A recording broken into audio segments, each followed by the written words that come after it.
কথা কি আজকে তোর মনে থাকবে? একবার যদি বাড়ি থেকে বের হস খেলার বাহানা দিয়ে, আর তো বাড়ি ফেরার নাম নিস না। যাই না মা, বাড়িতে একা একা খেলা করছি, আমার একদম ভালো লাগছে না। মা, আমি চলে আসবো তাড়াতাড়ি। আচ্ছা ঠিক আছে, তাড়াতাড়ি চলে আসবি। খেলা করে মনে থাকে যেন। কিরে বান্টি, কোথায় যাচ্ছিস? আমি তো তোদের বাড়িতেই যাচ্ছিলাম খেলার জন্য। আরে তোর হাতে ওইটা কি বান্টি? আমার কাছে এটা মরা বেগুনের গাছের চারা রে মিনা। মা আর আমি মিলে আজ বাগানটা পরিষ্কার করেছিলাম, তখন এই চারাটা চোখে পড়েছিল। মরে গেছে তো, তাই ফেলে দেওয়ার জন্যই যাচ্ছিলাম।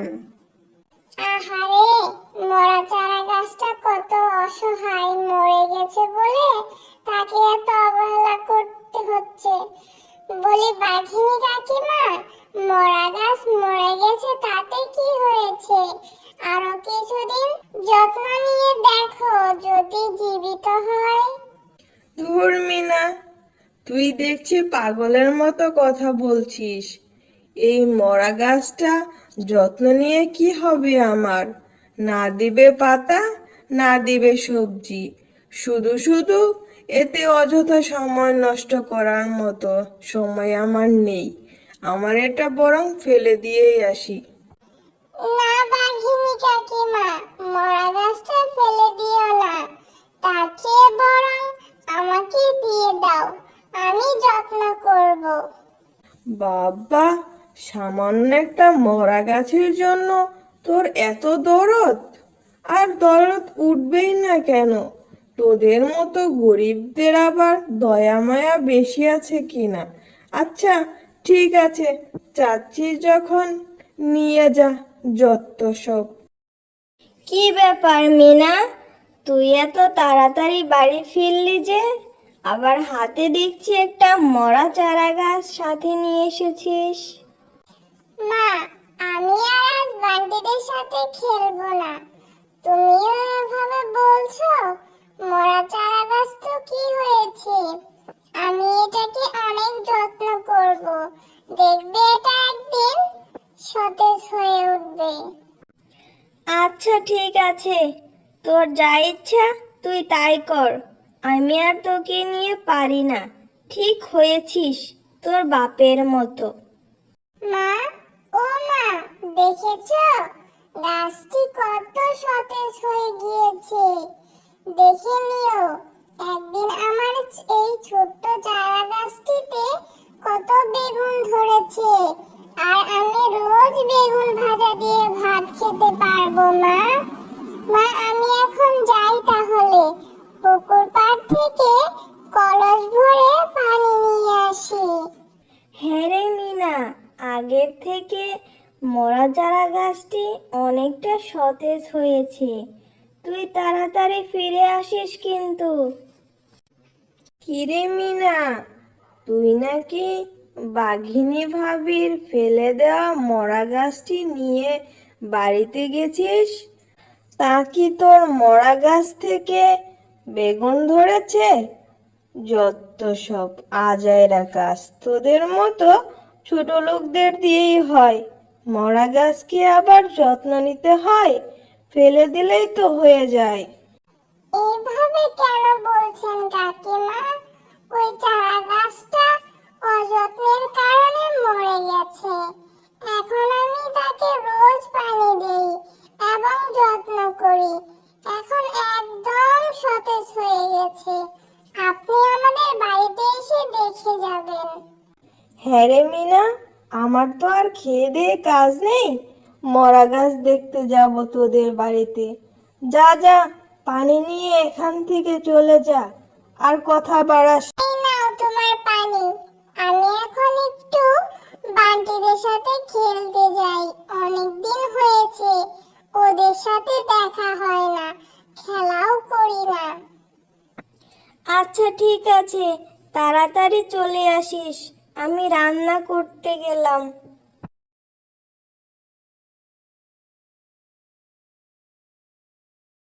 কিরে মিনা, অনেকদিন পর তোকে দেখলাম। তুই আজকাল কোথায় থাকিস রে? সারাদিন ওই গাছটাকে যত্ন করিস, এখন তো আর আমাদের সাথে খেলতেও আসিস না। হ্যাঁ রে বান্টি, জানিস তোদের সেই মরা চারা গাছটির আমি অনেক যত্ন করেছি। এরপর চারা গাছটি একদম সতেজ হয়ে দাঁড়িয়েছে। আয় দেখবি, আমাদের বাড়িতে দেখবি, আয়। না রে মিনা, আমাদের এত আজাইরা টাইম নাই। মরা গাছটা দেখতে তোদের বাড়িতে যাব? তুই আমাদের সাথে খেললে খেল, না খেললে চলে যা। আর আমাদের সাথে না খেললে বরং তোর মরা গাছটির যত্ন নে। যা এখন থেকে, যা। মা মা, দেখো আমাদের সেই ছোট্ট চারা গাছটি কত বড় হয়েছে আর কত বেগুন ধরেছে। মা, আমি এখন থেকে রোজ বেগুন ভাজা দিয়ে ভাত খেতে পারবো, তাই না মা? হ্যাঁ রে মিনা, গাছটির জন্য আমি তোকে অনেক বকেছিলাম, কিন্তু গাছটিতে অনেক পরিমাণে বেগুন ধরেছে। এই বেগুন ভাজা দিয়ে মজা করে ভাত খেতে পারবি রোজ। মিনা, তুমি আমার অনেক যত্ন করেছো। আমি তোমার কারণে এত পরিপুষ্ট হতে পেরেছি। এটা কোনো সাধারণ বেগুন গাছ নয়, এটা একটা জাদুর বেগুন গাছ। আর একটা কথা শোনো, এই গাছের বেগুন ফুরবে না। এই বেগুন বিক্রি করে তোমাদের সংসারের অভাব দূর হয়ে যাবে। এই বেগুন নিবেন কেউ? বেগুন, তরতাজা বেগুন, নিয়ে যান, নিয়ে যান, বেগুন নিয়ে যান। কিরে শেফা শিয়ালিনী, তুই এত বেগুন কোথায় পেলি? বেগুনগুলো তো দেখে বেশ তরতাজা মনে হচ্ছে।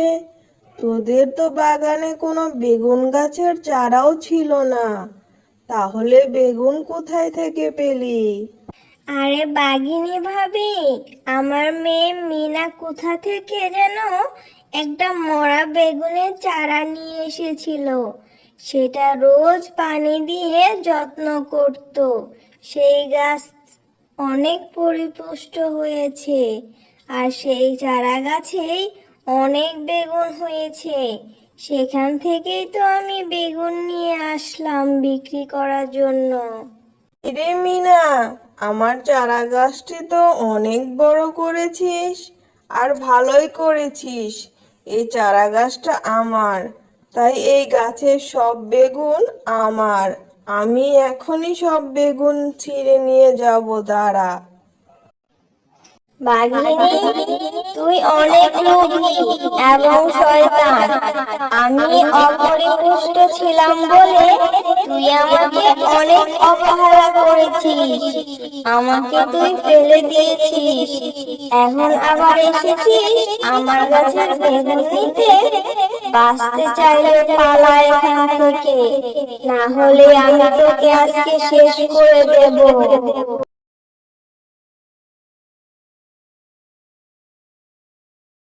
ওরে বাবা রে, ওরে মা রে, এটি জাদুর বেগুন গাছ।